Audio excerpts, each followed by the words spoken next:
Phosphorus మన శరీరంలో ఉండేటటువంటి ఒక ప్రమాదకరమైన ధాతువు.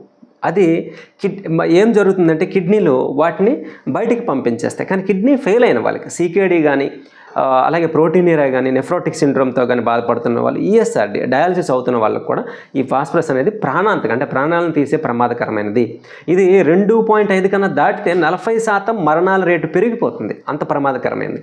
సో మనకు డయాలసిస్ అవుతున్నా సరే ఈ డయాలసిస్లో సుమారుగా 900 మిల్లీగ్రాములు భాస్వరం అనేది బయటికి తీసేస్తారు.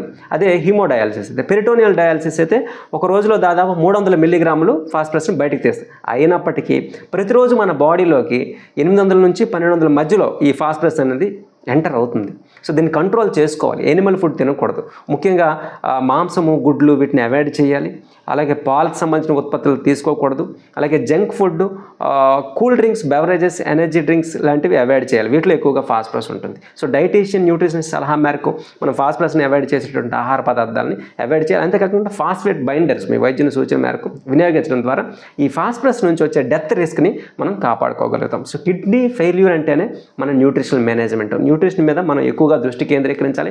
మన ఆహారం ఏం తీసుకుంటున్నాం అనేది కూడా ఎప్పుడు కూడా చాలా జాగ్రత్తగా ఉండగలిగితే కనుక మనం అందరిలాగానే ఆరోగ్యంగా బతకొచ్చు. ఆ ఛాన్స్ మనకు ఉంది.